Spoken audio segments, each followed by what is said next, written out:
Hi everyone, I thought you might be interested in a review of this book. Now this is a step-by-step tutorial book for colourists. It's by Jennifer Zimmermann.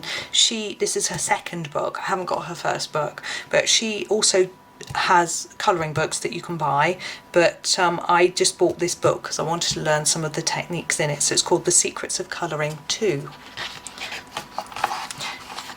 Now she's a professional illustrator and gives away lots of her tips. You can find all links to her in the beginning, and there's a big sort of introduction there all about her, but I'll just flick through.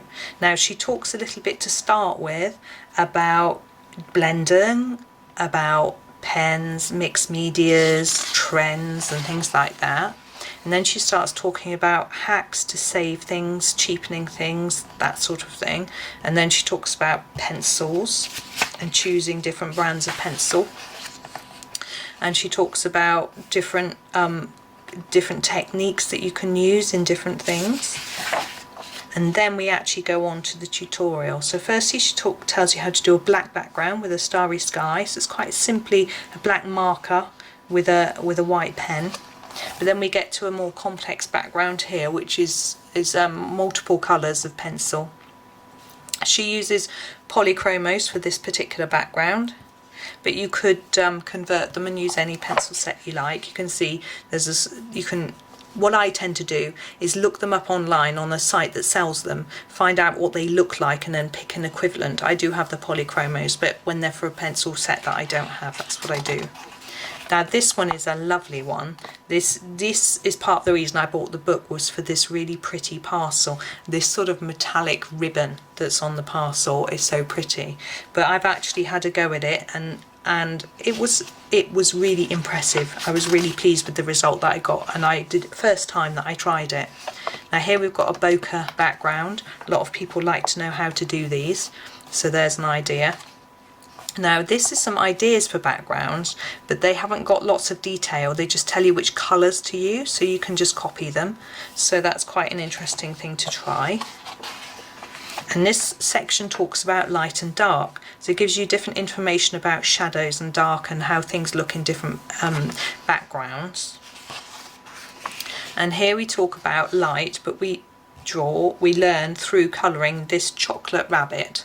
Now he is great. I've had a go at him and he came out really, really well. So it was very pleasing. And you start with a marker pen and then you go over it in different pencils. I'd never thought of doing pen and then covering it with pencil before. So it was really something completely different for me and really impressive. And this is a foil look Easter egg. Now I didn't think I'd be able to get that look. I thought you just can't do that with pencil. But I worked at it, I went through the instructions and I did it. I was really pleased with the effect that I got. And the same with this one. This is a shimmery candy cane, and you do some work with markers and with pencils. So I worked through that and I was really, really pleased. It looked almost pearlescent when I'd finished. I was so pleased with it. You can see I've actually written on here, I don't know if you can see actually, because these are Prismacolors, so I substituted for my polychromos and still got a great effect. And I've also used this, this is a lollipop. I've done this one lots of times in Christmas books where they're sweets and lollies, and it looks fabulous. I've always done it in the blue, but you can use all sorts of different colours, I'm sure.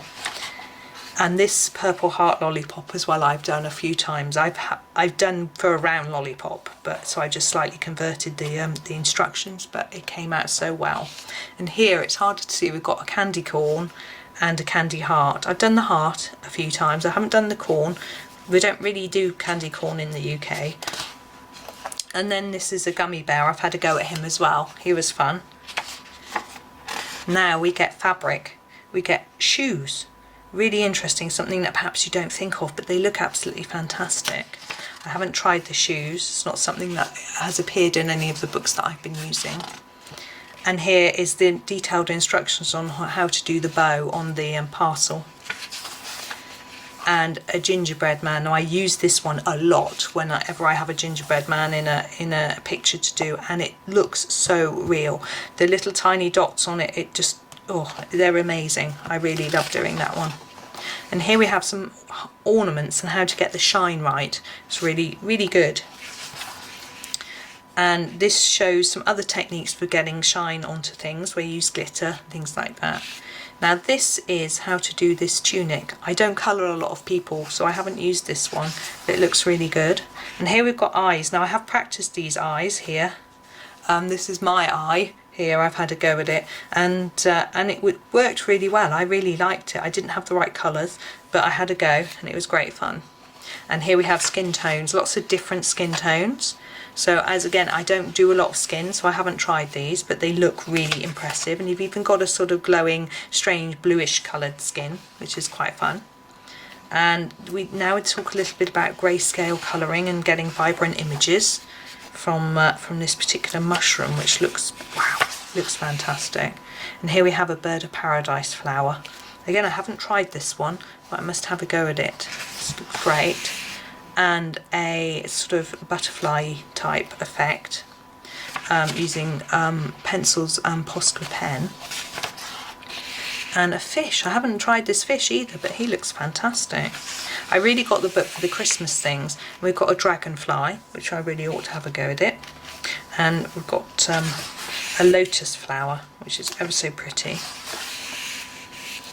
And here we've got practice page. So interestingly, you see some of them on brown paper and some of them on white paper. So you can choose what you want to do, how you want to do them. And here, and you can actually get some of these as downloads once you bought the book using a code. Or I think yes, because I printed this one off on plain paper and had a go at her. So you can do that, so you don't have to use the paper in the book. I prefer to use a nice Bristol board, which I'll link to in the description in case you want to have a look at it and see if you want to buy it. It's really lovely to colour on. I find the Bristol board almost, it's almost like it's just massaging the colour off the pencil. You don't really have to press very hard, and it's very, very silky soft, but it has enough, it can still take quite a few layers of colour. So there we go. I've gone through all of the pages, and at the very back here we have conversion charts between Prismacolor and popular brands. It has Black Widow, Colleen, Spearen Farben, Castle and Marco Raffine. So you can swap between them if you want to. But I find there are lots of these online as well, because you can always use those. And now, interestingly, at the very end, they have got some permission slips. So if you want to photocopy the pages in a professional shop, they don't usually let you because it's against the copyright. At the end of the book, it says that you can copy the pages as long as it's just for your own personal use, and only 10. So there's a little thing there, so you can show it to the copy shop and they'll copy it for you, because I know some people have had trouble with that. And there we go. She has some sort of resources at the back as to things to look out for. So that's that one. So that's quite different to some of the other books that I've reviewed before, which are the Helen Addiston ones. But I just picked this one up because of all the lovely Christmas things in. So I'm not sure if you'll want to do the same. But I hope that's been useful to you. Thank you.